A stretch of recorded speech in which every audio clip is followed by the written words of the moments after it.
Assalamualaikum warahmatullahi wabarakatuh. Waalaikumsalam warahmatullahi wabarakatuh. Bismillahirrahmanirrahim. Alhamdulillahi rabbil alamin. Wassalatu wassalamu ala ashrafil anbiya'i wal mursalin, imamil muttaqin, sayyidil ghurril muhajjalin, wa ala alihi wa ashabihil mujahidin at-tahirin. Amma ba'du. Saudara-saudara kaum muslimin rahimakumullah,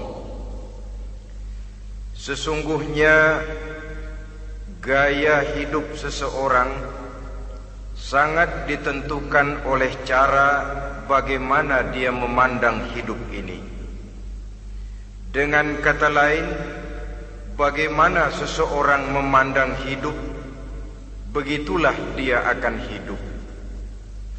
Oleh sebab itu, untuk mengubah keadaan seseorang harus diawali lebih dahulu dengan mengubah caranya memandang kehidupan ini.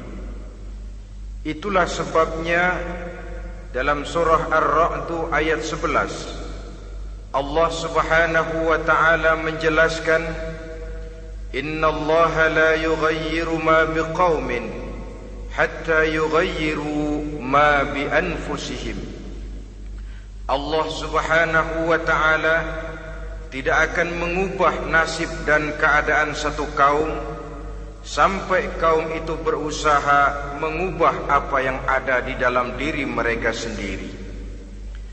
Yang ada di dalam diri itu tentu tidak lain adalah rule of thinking, bahasa kerennya state of mind, kata orang Kulon, cara berpikir, cara memandang kehidupan yang akan sangat mewarnai cara orang menjalani kehidupan itu sendiri.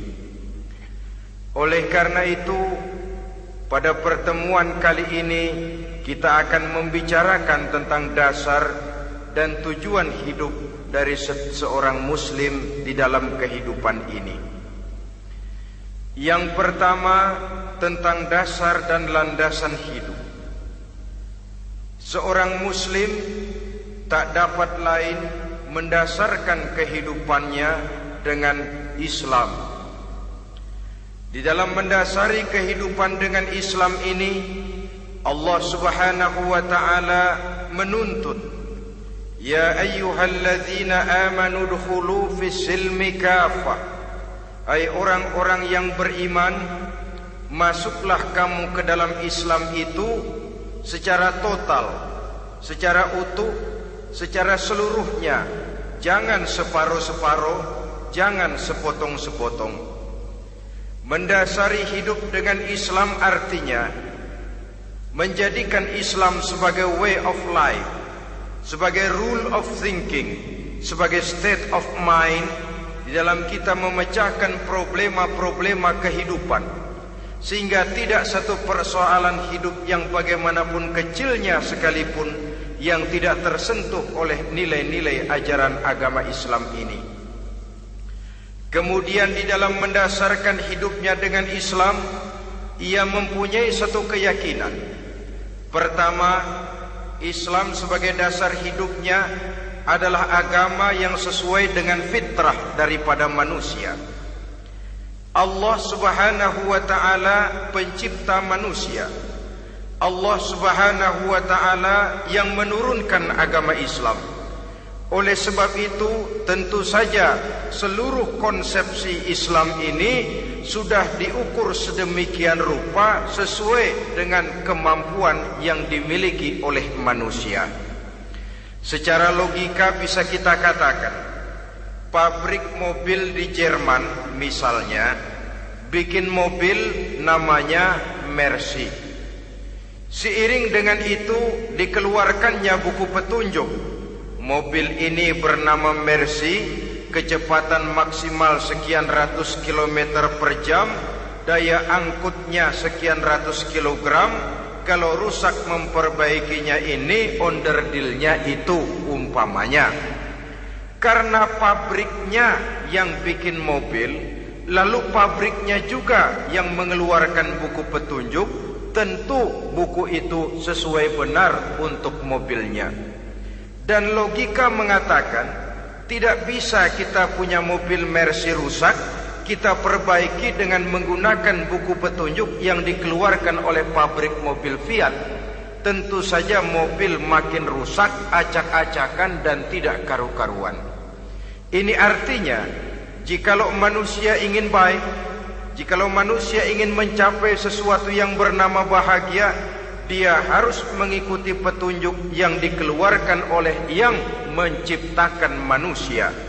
Dan petunjuk-petunjuk itu telah turun dalam satu konsepsi yang bernama Islam yang sesuai dengan fitrah manusia. Yang kedua, oleh karena keyakinannya bahwa Islam sesuai dengan fitrah manusia, ia pun berkeyakinan bahwa Islam adalah agama untuk seluruh manusia, universal. Walaupun ia diturunkan di tanah Arab, tetapi ia bukanlah agama hanya untuk orang Arab semata-mata. Keyakinan ini perlu ditegakkan kembali.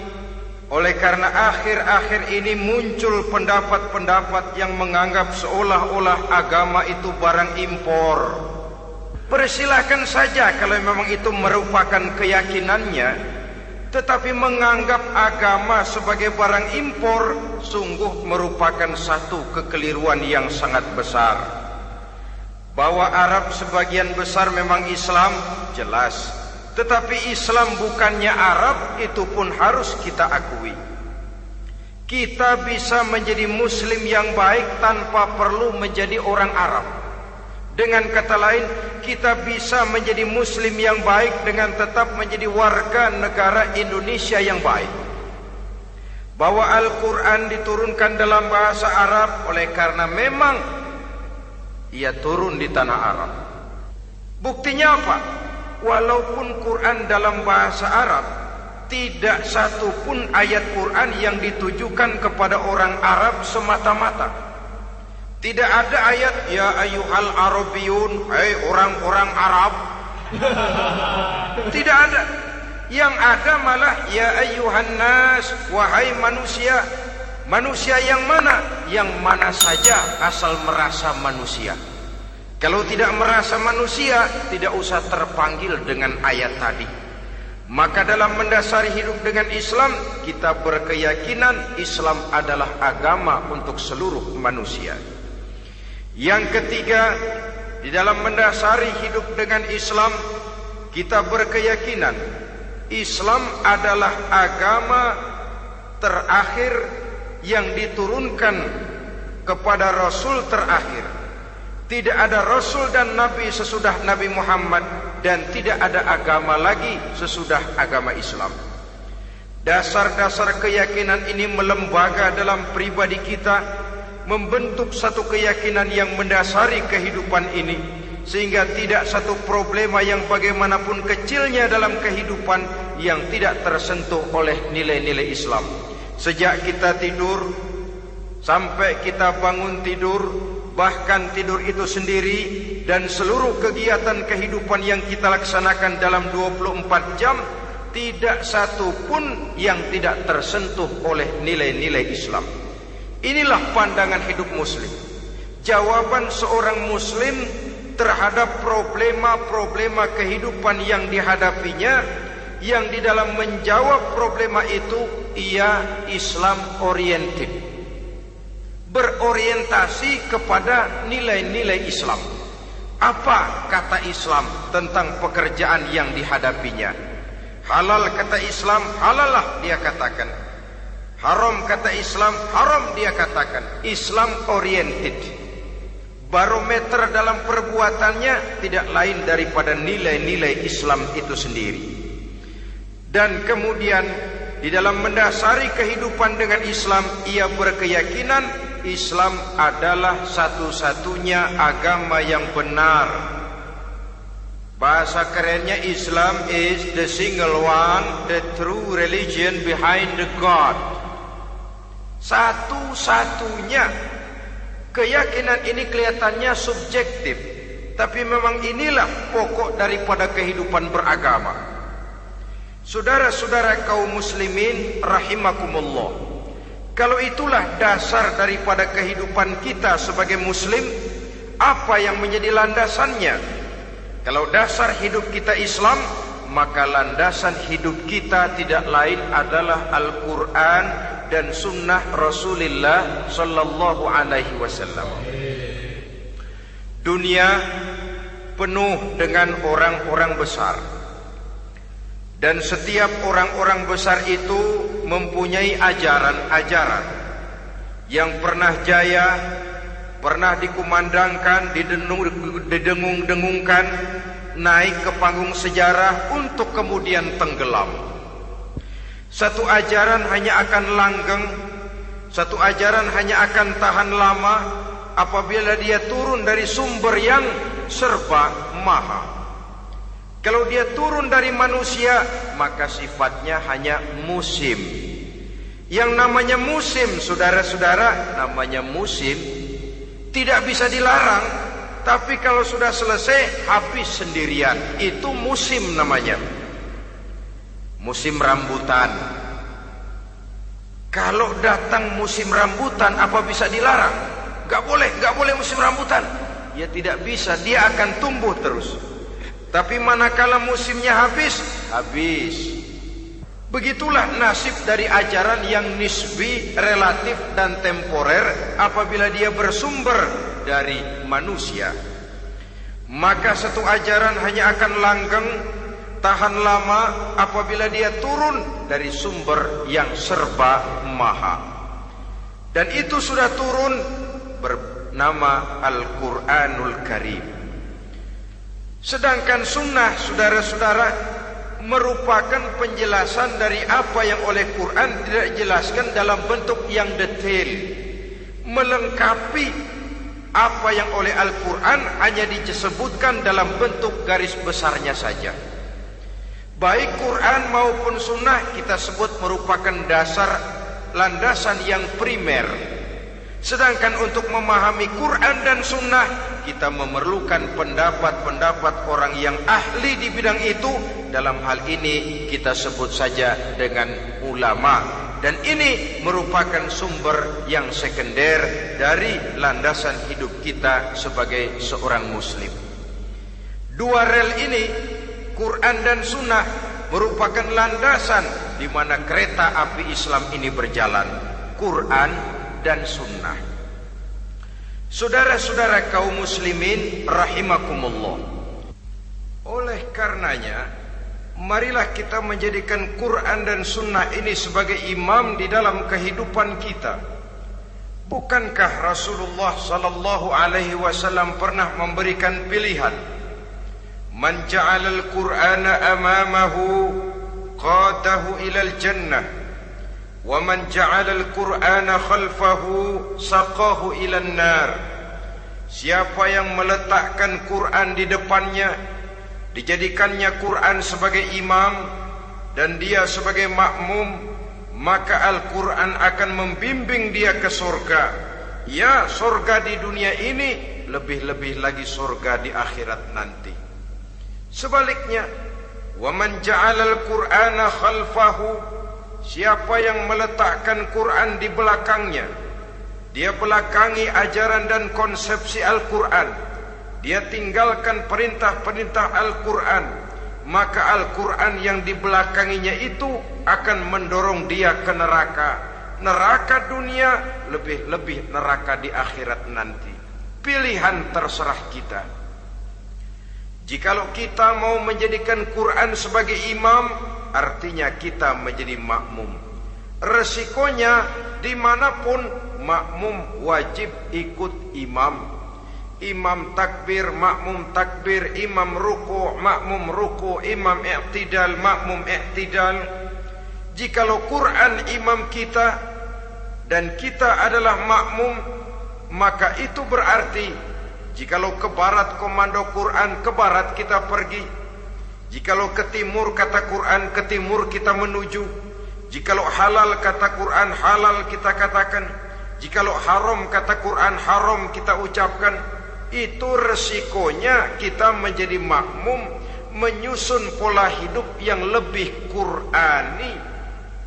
Tapi sebaliknya, ke barat komando Quran, ke timur kita pergi, ke utara kata Quran, ke selatan kita menuju. Halal kata Quran malah kita tidak mau melaksanakannya. Haram kata Quran kita senang bukan main. Artinya kita mau menjadi makmum, dan Quran kita jadikan sebagai makmum, kita sendiri malah mau menjadi imam. Kita paksa konsepsi Al-Quran itu supaya sesuai dengan naluri kemanusiaan kita, mengotak-atik hukum, menghalalkan yang haram, mengharamkan yang halal. Dikala itu landasan hidup kita sudah goyah, tidak lagi sebagai landasan tempat kita bertolak, tetapi malah menjadi satu landasan yang kita injak-injak. Sesungguhnya saudara-saudara, Quran tidak akan membawa berkah, tidak akan menjadi rahmatun wa syifaun lil mu'minin, menjadi penyembuh, menjadi rahmah bagi orang-orang beriman, apabila yang kita baca itu kita injak-injak di dalam kehidupan. Upaya menyusun hidup yang lebih Qurani ini seiring dengan usaha kita menjadi warga negara yang baik. Yang saya katakan di awal tadi, tidak saling dan tidak harus saling bertentangan. Jadi dengan demikian, dasar hidup kita sebagai muslim adalah Islam, dan landasan hidup kita tidak lain adalah Al-Quran dan Sunnah Rasulullah Sallallahu Alaihi Wasallam. Ini landasan tempat kita bertolak. Ini yang mewarnai gaya kehidupan kita. Apapun yang mau kita lakukan, tempat kita bertanya lebih dahulu Quran dan Sunnah. Saya mau melakukan pekerjaan ini, apa kata Quran? Saya mau pergi ke tempat ini, apa kata Quran? Saya mau berusaha dengan mengerjakan perusahaan ini, apa kata Quran? Merupakan landasan daripada kehidupan kita.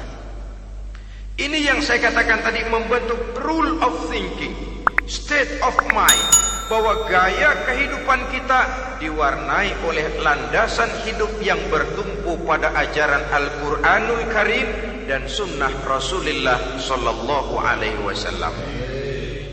Baiklah ya, ini yang pertama tentang dasar dan landasan hidup. Yang kedua tentang tujuan hidup. Kalau sudah ada landasan tempat kita bertolak, lalu kemana pantai yang akan kita tuju? Mau apa sih kita hidup ini? Berleha-leha, menjalani acara rutin, bangun tidur sampai tidur lagi, kemudian besok begitu lagi, sampai menunggu datangnya sang ajal? Atau ada satu tujuan yang akan kita capai di dalam kehidupan ini? Apabila kita teliti, maka Al-Quran mengajarkan tujuan hidup setiap muslim pada dasarnya ada dua. Pertama, kita sebut saja tujuan jangka pendek. Tujuan jangka pendek itu sasarannya dunia sekarang ini. Bentuknya horizontal. Targetnya agar setiap pribadi muslim menjadi rahmatan lil alamin, rahmah bagi lingkungannya. Inilah yang oleh agama dinamakan hablum minan nas, yang isinya adalah ilmu dan peradaban. Jadi dunia dan seluruh isinya merupakan tujuan jangka pendek saja. Untuk mencapai tujuan jangka pendek, dunia dan seluruh isinya, unsur penunjangnya adalah pendidikan, pengalaman, atau nasib. Makin tinggi pendidikan, makin mudah menjangkau hidup. Makin banyak pengalaman, makin mudah menguasai dunia. Atau karena faktor nasib, pendidikannya tidak seberapa, pengalaman pun kadang-kadang dangkal, tapi karena nasibnya lagi hoki, kata orang sekarang, nasibnya lagi bagus, dia naik ke panggung memegang peranan. Faktor yang namanya nasib ini ada, tapi tidak bisa dijadikan sandaran untuk menjangkau dunia dan seluruh isinya. Unsur penunjangnya, pertama pendidikan, yang kedua pengalaman, yang ketiga faktor nasib. Oleh karena itu, apabila kita ingin mudah mencapai dunia, yang pertama harus kita laksanakan bagaimana menempuh satu pendidikan. Di zaman sekarang orang terangsang untuk hidup dalam pola yang oleh orang-orang priangan disebut hardolin. Saudara tahu hardolin? Itu potongan dari dahar modal ulin. Filsafat hidup yang pakaian mau bagus, makan mau enak, kerja nggak mau. Akhirnya jadilah dia penghayal kelas berat, tukang-tukang ngelamun kelas tinggi. Tiap hari kegiatannya ya cuma tidak terlepas dari tiga kriteria itu. Hardolin. Pokoknya kalau sudah dahar modal ulin, besok ya begitu lagi. Pola dari dimana orang pakaian mau bagus, makan mau senang, duit mau punya, kerja tidak mau.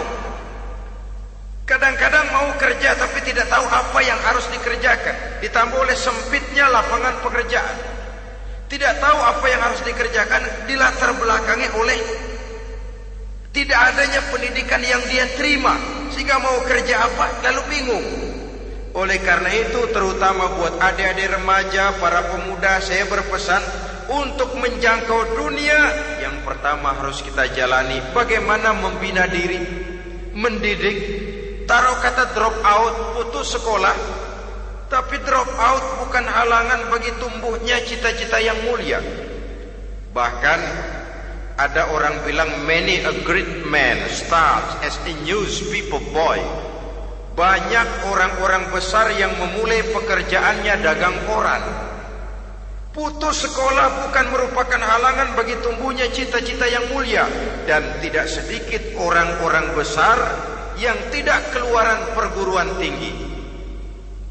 Tidak sedikit orang-orang besar yang tidak merupakan produk dari perguruan tinggi tertentu, tapi kerajinannya belajar, banyak membaca, banyak bergaul, autodidak. Syukur kalau masih bisa menempuh pendidikan yang formal. Kekurangan ekonomi, kemiskinan keluarga jangan menjadi penghalang bagi tumbuhnya cita-cita yang tinggi untuk menempuh karier pendidikan yang baik. Ini memang pahit, tapi bagaimanapun kata orang, lebih baik makan singkong beneran daripada makan roti ngimpi. Artinya jikalau memang perlu, lebih baik sekolah sambil dagang koran, nyemir sepatu, parkir mobil, daripada hardolin itu tadi. Tanpa prospek hari depan yang ada artinya. Dan pendidikan memang merupakan sesuatu yang pahit. Tapi tanpa ini, rasanya kita akan sulit untuk menjangkau dunia, tersisih di pojok-pojok kehidupan. Jangan lalu bilang, manusia kan rezekinya sudah dijamin oleh Allah, ayam saja ada rezekinya. Of course. Tapi jangan lupa, cara ayam cari rezeki dengan cara manusia cari rezeki lain. Kalau ayam cari rezeki dari tahun atu, modalnya cuma ceker sama patok. Kalau ayam mah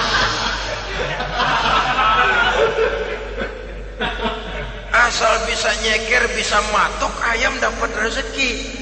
Pokoknya kertok dah. Tapi manusia cari rezeki, dia harus cari lapangan kerja. Lapangan kerja sulit. Sudah dapat lapangan kerja, harus punya keahlian. Untuk memperoleh keahlian, harus dengan pendidikan. Berhadapan lagi dengan saingan-saingan, karena pasaran tenaga kerja tiap tahun puluhan, kalau tidak ratusan ribu pasaran tenaga kerja yang masuk lapangan kerja. Ini kenyataan. Semakin ke depan, oleh tingginya tensi ekonomi, oleh persaingan hidup yang makin tajam, oleh makin menggejalanya pola pikir industrialis yang membuat manusia individu, nilai-nilai semacam ini akan terasa makin berat. Oleh karenanya, tanpa pendidikan sulit untuk menjangkau dunia. Yang kedua, pengalaman, tenaga expert. Sehingga orang mengatakan experience is the best teacher. Pengalaman adalah guru yang paling bijaksana. Dengan pengalaman kita makin dewasa. Dan orang sering mengatakan kegagalan hakikatnya adalah keberhasilan yang tertunda. Jangan takut gagal, kalau itu akan mengantarkan kita kepada pola hidup yang lebih dewasa, lebih tegar, lebih sanggup menghadapi kesulitan-kesulitan. Dan faktor yang ketiga, nasib. Kadang-kadang orang pendidikannya tidak ada, kadang-kadang pengalamannya tidak seberapa, tapi karena nasib, engkongnya misalnya jadi komandan Hansip, dia naik jadi anggota Hansip. Itu karena faktor nasib saja. Yang ketiga ini ada, tapi tidak bisa dijadikan sandaran dalam arti bahwa kita lalu mengandalkan nasib. Lo nanti udah gede mau jadi apa? Gua sih gimana nasib aja dah. Jadi orang syukur, jadi gembel nasib. Tidak bisa kita menghadapi hidup dalam satu alur spekulasi. Tidak bisa kita menjalani skenario kehidupan ini dengan bersikap untung-untungan. Karena kehidupan walaupun tidak bisa dipastikan, paling kurang bisa dirancang, bisa direncanakan, bisa ditargetkan, bisa dianalisa kemungkinan-kemungkinannya. Walaupun tidak bisa dipastikan, tapi bisa diperhitungkan. Sebagai manusia yang terikat oleh causality, oleh hukum sebab akibat, sewajarnya kita memperhitungkan kemungkinan-kemungkinan itu. Kira-kira 5, 10, 15 tahun yang akan datang, sejauh mana kesulitan-kesulitan dalam kehidupan ini, sejauh mana persaingan dalam hidup, sejauh mana tenaga kerja dibutuhkan, sejauh mana keahlian dan skill menunjang ke arah itu. Kalau tidak, kita akan tersisih di sudut-sudut kehidupan untuk lebih banyak jadi penonton daripada menjadi pemain. Padahal kita ingin jadi pemain, kita ingin aktif, kita ingin punya peranan karena kita oleh agama dituntut menjadi rahmatan lil alamin, menjadi rahmah bagi lingkungan di mana kita tinggal, mewarnai lingkungan, bukan cuma diwarnai oleh lingkungan itu sendiri. Itu tadi tujuan jangka pendek sebagai tujuan yang pertama. Yang kedua, tujuan jangka panjang. Tujuan jangka panjang ini sasarannya adalah akhirat. Bentuknya vertikal, targetnya adalah mardhatillah atau ridho daripada Allah. Dan ini yang oleh agama dinamakan dengan hablum minallah, tali vertikal yang menghubungkan manusia langsung dengan Tuhannya. Untuk mencapai tujuan jangka panjang akhirat ini, unsur penunjangnya adalah prestasi ibadah.